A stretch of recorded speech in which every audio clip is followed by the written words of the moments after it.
Tidak ada yang aneh dari rumah bercat merah itu.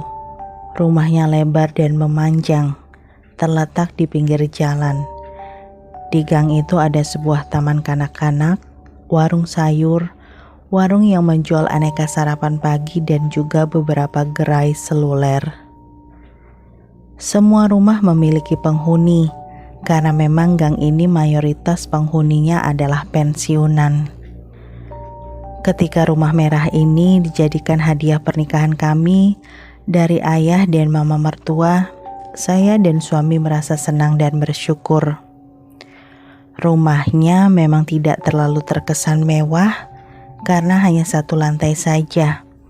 Masih bersih, asri, dan ketika kami pindah pun rumah itu dalam keadaan bersih.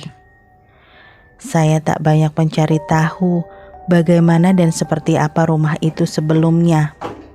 Melihat tampilannya yang sejuk, banyak pepohonan dan tetangganya yang ramah, menurut saya itu hampir mendekati nilai sempurna.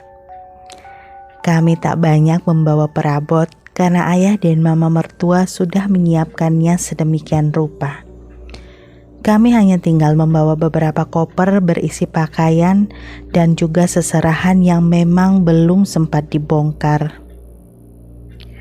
Rumah merah itu memiliki 3 kamar utama yang bersebelahan satu sama lain. Ruang tamu yang besar, musola kecil, dan yang paling belakang adalah ruang makan dan kamar mandi.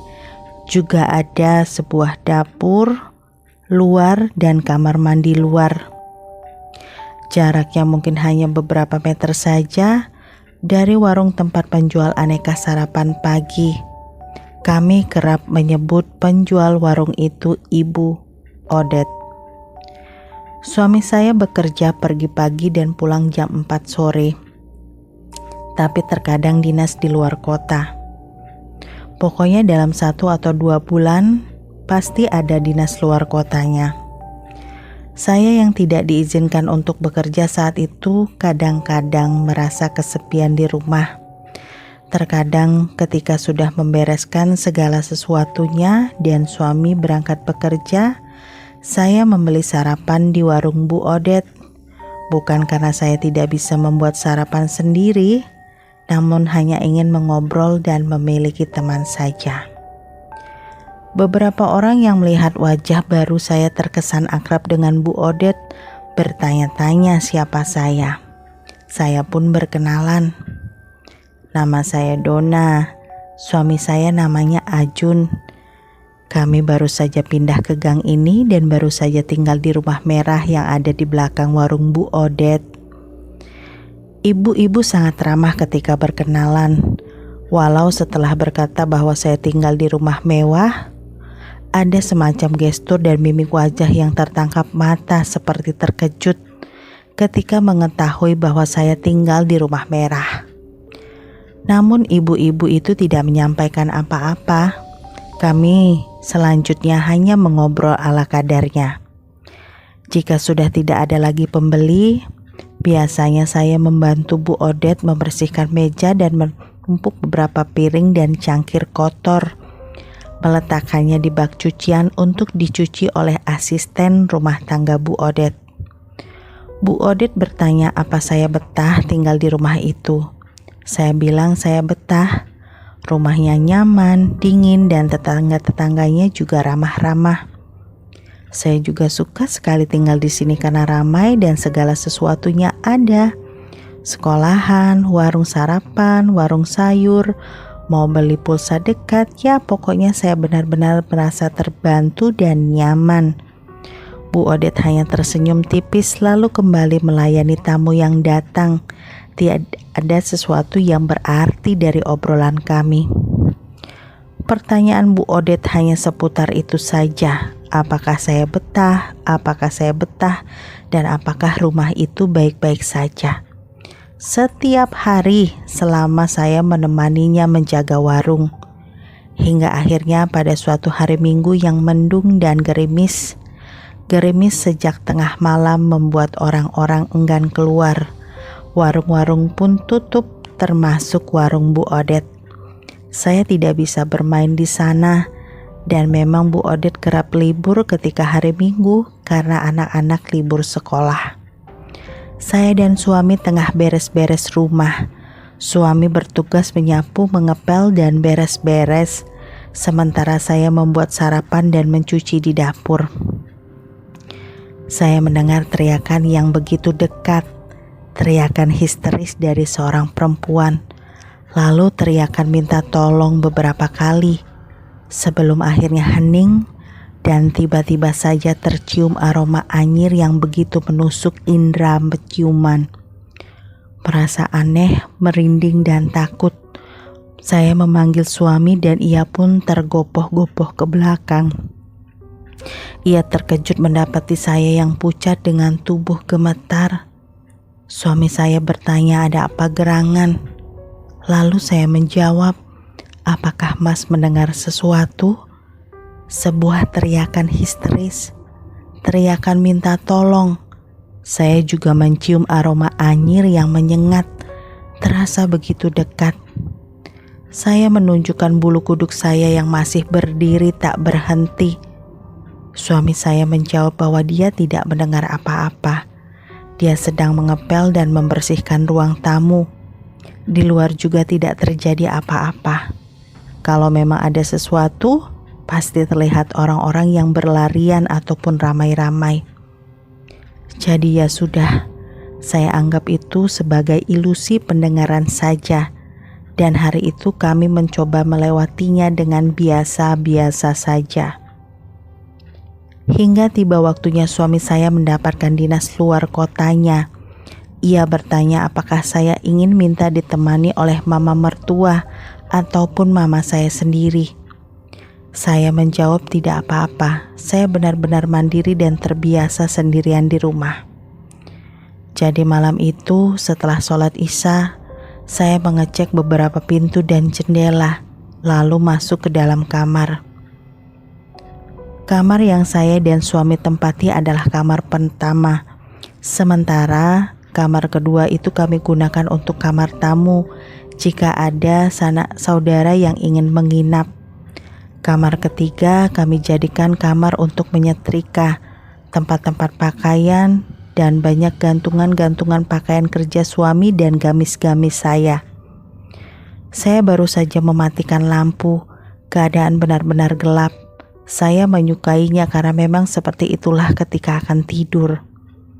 Baru saja menarik selimut, saya kembali mendengar sebuah teriakan kesakitan yang teramat sangat. Lalu teriakan minta tolong dengan suara yang lirih dan juga bau anyir yang kembali tercium, sama seperti hari Minggu kemarin. Bedanya malam ini benar-benar hening.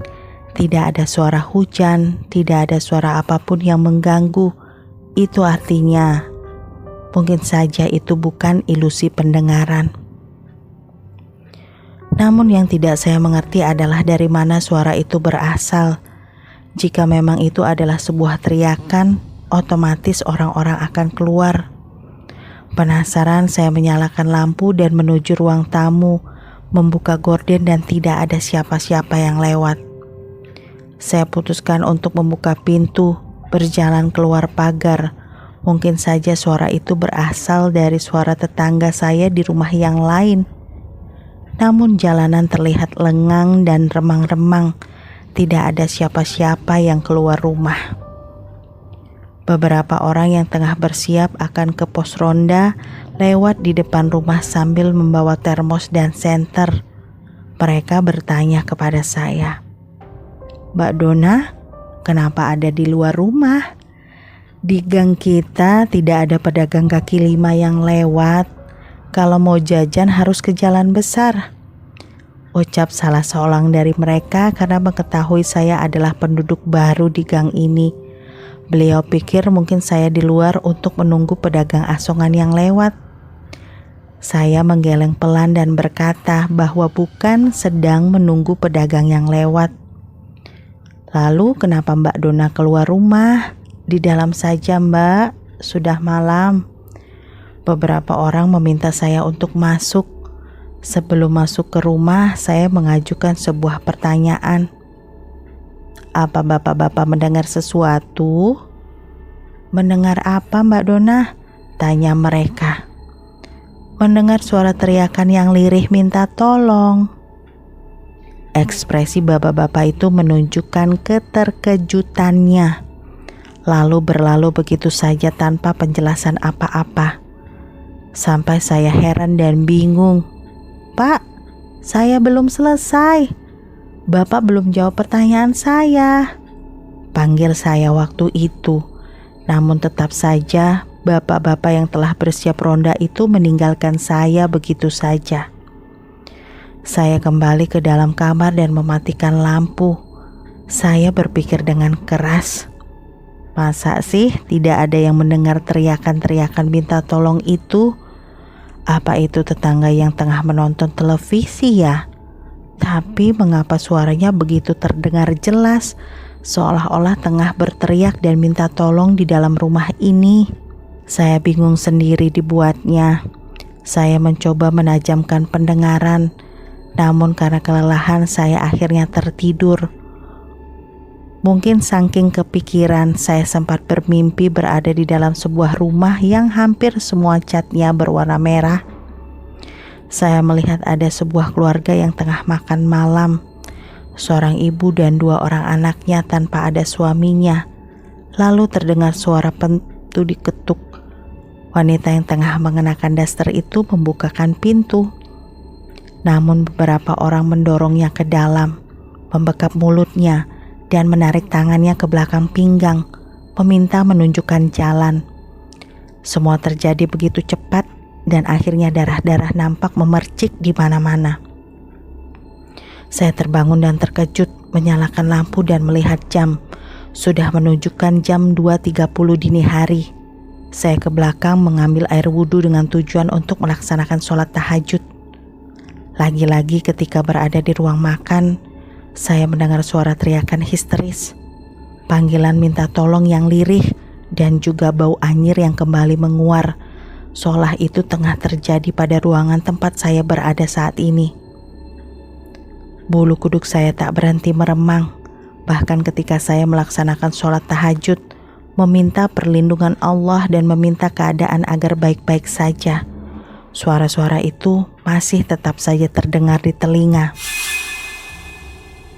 Ketika suami saya pulang dari dinas luar kota, saya membuatkan makanan kesukaannya. Kami duduk di meja makan dan akhirnya makan setelah membaca doa. Suasana di luar rumah biasa-biasa saja. Terang benderang tanpa hujan ataupun petir. Namun kami merasakan hawa yang amat sangat dingin di sekitar ruang makan dan dapur. Suami saya menghentikan makannya, padahal saya yakin sekali sudah membuatkan bubur ayam yang bersih dan higienis. Namun entah mengapa suami saya tak berhenti muntah-muntah. Mas kenapa? Mas sakit? Masuk angin? Suami saya menjawab bahwa dia baik-baik saja dan tak kurang suatu apapun. Ia hanya merasa mual karena mencium aroma anyir yang begitu menyengat. Kami menghentikan makan, sholat duha, dan saya mengajak suami saya mengobrol di ayunan besi yang ada di depan rumah. Saya bilang saya kerap mendengar teriakan minta tolong dan aroma-aroma anyir yang menyengat. Saya bahkan bermimpi melihat seorang wanita dan 2 orang anaknya yang tiba-tiba saja meninggal di sebuah ruangan seperti ruang makan. Suami saya diam lalu mengambil telepon genggamnya. Sementara saya menunggu masih bermain di ayunan. Beberapa orang tetangga yang tengah lewat saya sapa. Mereka tersenyum dengan paksa, membuang muka lalu berbisik-bisik, entah apa yang tengah mereka bicarakan. Saya hanya mendengarkan saja suami saya yang tengah menelpon papa dan mama mertua menanyakan masalah rumah ini. Papa mertua saya awalnya mengelak, namun suami mendesak meminta papanya menjelaskan. Ia juga berkata bahwa saya kerap mendapat gangguan, suara-suara dan aroma anyir yang begitu menyiksa. Walau memang tak pernah melihat sesuatu yang mengerikan dan semoga saja hal itu tidak pernah terjadi. Tunggu saja nanti papa akan datang ke sana, jawab papa mertua saya. Kami menunggu papa dan mama mertua dengan cemas, menunggu di ruang makan. Saya pun membuatkan camilan sederhana kesukaan papa dan mama mertua saya, menyiapkan teh jahe kesukaan mereka. Beberapa jam kemudian papa dan mama mertua datang. Kami menyambut mereka dengan rasa penasaran dan tak sabaran. Papa belum mulai bercerita, sampai tiba-tiba saja satu set pisau yang ada di dalam tempatnya terjatuh dari meja dapur secara tiba-tiba. Kami juga mendengar begitu lirih dan sayup-sayup teriakan minta tolong. Tak hanya saya saja yang mendengar, semua yang ada di meja makan itu juga mendengar. Akhirnya karena terdesak, papa mertua mulai bercerita bahwa rumah ini dibelinya dengan harga murah dari teman-temannya papa mertua saya. Mengapa dijual murah? Karena memang rumah ini adalah rumah bekas pembantaian yang menewaskan seorang ibu rumah tangga dan 2 anak-anaknya. Saya berpikir tentang mimpi saya beberapa malam kemarin dan mencocokkannya. Tapi mungkin hanya kebetulan, ucap saya. Saya dan suami saling pandang. Untungnya suami paham dan kami meminta untuk pindah segera dari sana. Tidak mengizinkan suami saya bekerja sebelum pindah dari sana. Entah mengapa setelah mengetahui kebenaran itu, rasa takut itu berkali-kali lipat datangnya. Apalagi ketika saya mencari pembenaran kepada Bu Odet, beliau pun membenarkan. Katanya hari itu Bu Odet sedang melayani beberapa orang yang membeli sarapan pagi. Ia mendengar suara teriakan minta tolong. Bu Odet yang berani datang ke sana setelah melayani pembeli, namun sayangnya terlambat. Ya, terlambat. Karena orang-orang jahat itu sudah meninggalkan rumah dan membawa barang-barang yang berharga. Tinggallah nyonya pemilik rumah dan anak-anaknya yang sudah tak bernyawa lagi. Saya berkata bahwa saya akan pindah, mengucapkan banyak terima kasih dan meminta maaf jika selama saya tinggal di sini sudah merepotkan Bu Odet. Dengan lirih Bu Odet berkata, mungkin selamanya rumah itu tak akan pernah terjual. Dan benar saja, hingga tahun ini rumah merah itu tak pernah terjual, malah ditumbuhi ilalang-ilalang, semak belukar dan tanaman gantung yang membuat rumah itu semakin suram dan mengerikan.